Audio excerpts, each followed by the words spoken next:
Grid, radial, or organic? Which city layout actually handles traffic the best in City Skylines 2? To find out, I built 3 cities from scratch, each using a completely different road pattern. One is a classic grid, one is built around a central radial network, and the last one follows a much more organic layout. But this isn't just about which city looks better. I want to know which one actually performs better when we put them under pressure. So I kept the conditions as similar as possible, so the main variable we're changing is the road pattern. Same map, similar city size, similar population, and similar zoning distribution. They also have the same external highway connections, similar road capacity, and the same basic services. And there's one more rule: no public transport. Every citizen has to rely on the road network. So, which layout will handle the traffic best? Let's start with the first one. The grid. It's probably the most recognizable planned street pattern. The idea is pretty simple. Streets run mostly parallel and perpendicular to each other, creating a regular network of blocks. You can find strong examples of this in cities like Manhattan, Chicago, and Barcelona, especially in the example district. The big advantage of a grid is connectivity. There are usually several different ways to get from one place to another, so traffic has more options to spread across the network. But there's a downside too. With so many roads crossing each other, you also get a lot of intersections. And that's where things can start to get complicated. But how will it perform in cities? Skylines 2? Let's find out. Now that we know what a grid looks like in the real world, let's build our own version. Before placing any roads, I first purchased 3 map tiles. I wanted all 3 cities to have enough room to grow, but at the same time, I needed to make sure that the available building area stayed comparable between them. So, once I had the 3 tiles, I simply kept the rest of the map locked. That way, none of the cities can expand beyond the same boundaries, and the comparison stays as consistent as possible. With that done, I could finally start building the grid. For this city, I wanted the road network to be as regular as possible, so instead of manually placing every road and trying to keep the blocks identical, I used the grid tool. This made the process much easier, and more importantly, it allowed me to create blocks with roughly the same dimensions throughout the city. The idea here is to create a network where most roads are connected to each other, giving traffic plenty of possible routes across the city. But there is one important thing we need to consider. A grid can have a lot of intersections, and while having more connections can help distribute traffic, too many intersections can also create conflicts and slow everything down. So I'm going to keep the network relatively simple for now and let the simulation tell us whether this approach actually works. There was also one problem with the original map. At the beginning, we only had one highway connection into the playable area. Since we're trying to build a city that can grow and generate traffic from different directions, I decided to add a second connection on the opposite side. This gives the city 2 main external access points, one from the east and one from the west. But instead of extending the highway directly through the city, I connected the second entrance to the existing highway outside the playable area using an interchange. This way, both sides of the city have access to the same external highway network. And this is what our grid looks like. Now, let's start zoning the city. For the zoning, I'll use a few signature buildings to give the city some character, but most of the city will be built using the regular zoning tools. And just like with the road layout, I'll keep the zoning distribution and services as similar as possible across all 3 cities. I'm also using a few mods to speed up the building process, especially CityForge by Venatorax. This helps me get the cities built much faster without spending too much time on things that aren't really part of the experiment. I'm also not going to spend time on detailing or making small adjustments to the buildings and streets, so the final build might look a little ugly, but don't worry, I'll try to hide most of that with a lot of trees. So I'm filling in the blocks, adding the different zones and placing the essential services while keeping everything as close as possible to the setup, but of course, looking good and being easy to build doesn't necessarily mean it's going to handle traffic well. Once the city is up and running, that's when we'll really find out. For now though, everything is ready. Time to let the citizens move in.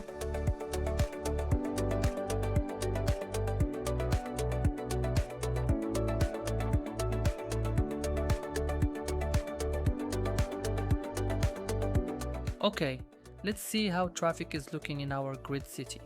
If we open the traffic tab, we can see that the lowest traffic flow is around 65%, while the highest reaches about 72%. Overall, the average is sitting at around 68%. Looking at the traffic volume, we can also see where most of the traffic is concentrated. As you would expect with a grid layout, traffic is spread across quite a few different roads.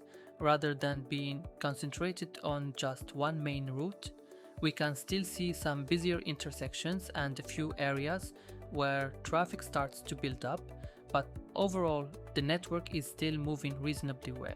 So for our first city, 68% is a pretty decent starting point, but we don't really know how good that is yet. The real question is how this compares to the radial and organic layouts. So let's move on to the second city. Next, we have the radial pattern. Instead of using a regular grid, the main roads here radiate out from a central point, creating a network that naturally focuses movement toward the city center. One of the best known examples is Paris, where major avenues spread out from important central areas. You can also see this kind of pattern in cities like Moscow and Washington, D.C., where major roads connect different parts of the city through a central network. The main advantage is pretty simple.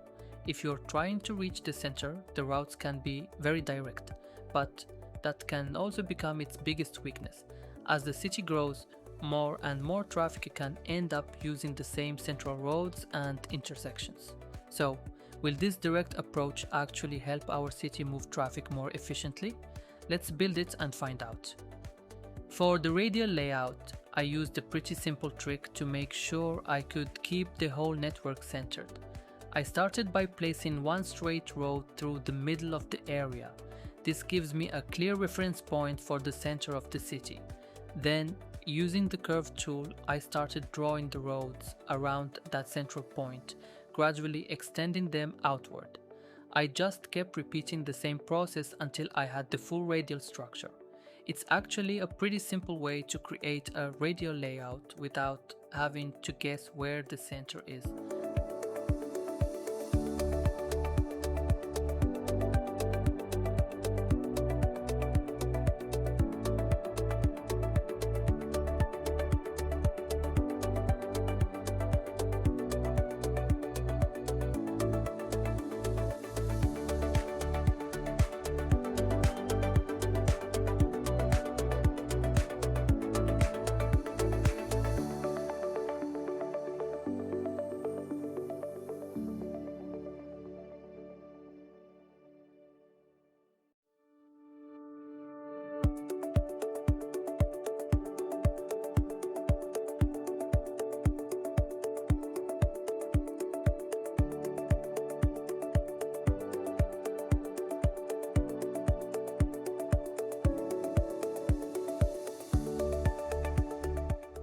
Okay, now that the roads are in place, let's start filling the city.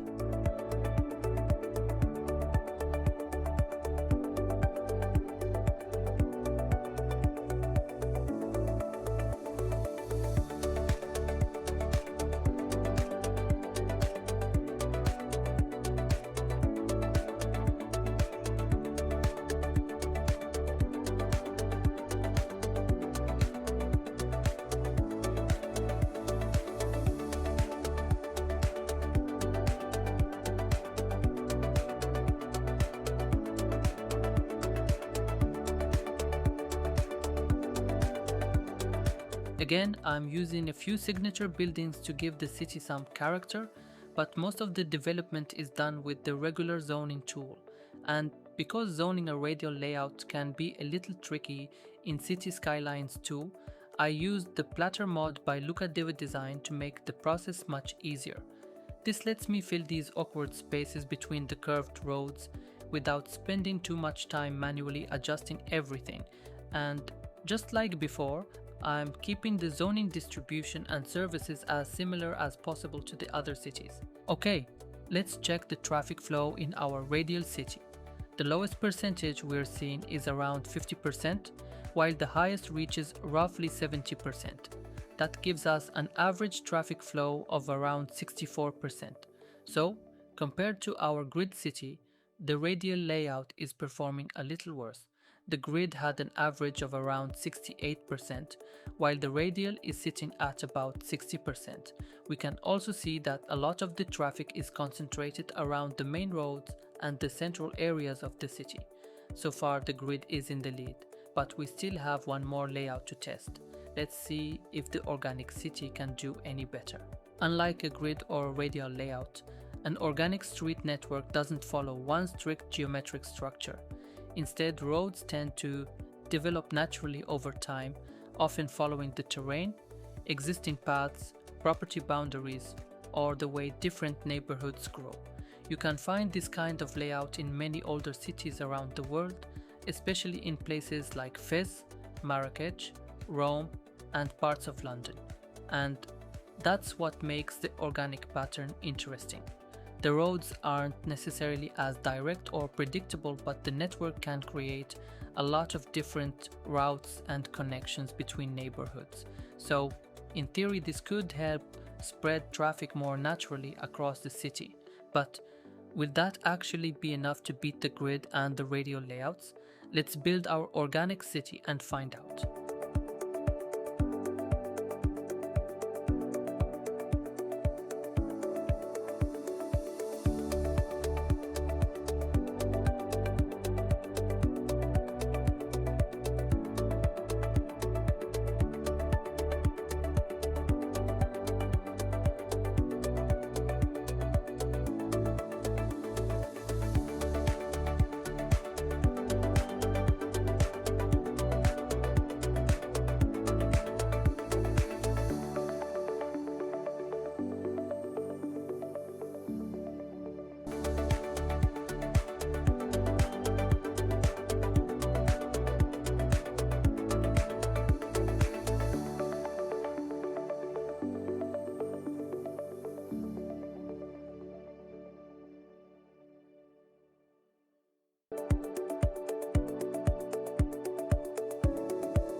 Alright, now that the road layout is ready, we can start filling the city.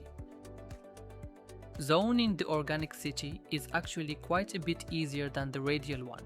The roads create more natural spaces, so it's easier to place the different zones. That said, the grid is still definitely the easiest one to zone. Apart from that, I'm keeping the same principles as before. Similar zoning distribution, the same basic services, and the same overall conditions, so we can keep the comparison as fair as possible. And just a quick reminder, I'm not really trying to make these cities look beautiful. What matters most here is the traffic. So sorry again if some of these builds look a little ugly.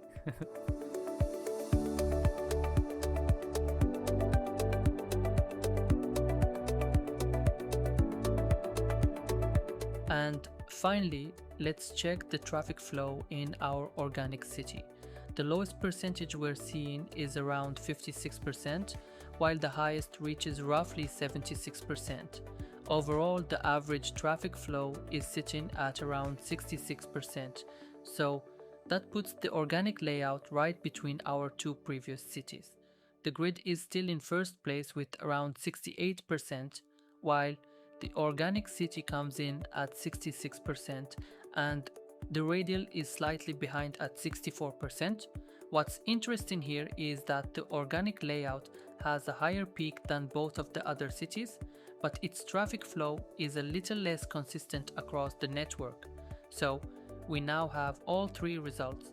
The grid is leading, the organic layout is just behind it, and the radial is currently in third place. Of course, these results can vary depending on how you build the city, where you place your roads, how you distribute your zones, and even how your citizens move around the map. So I wouldn't say that one road pattern is always better than the others.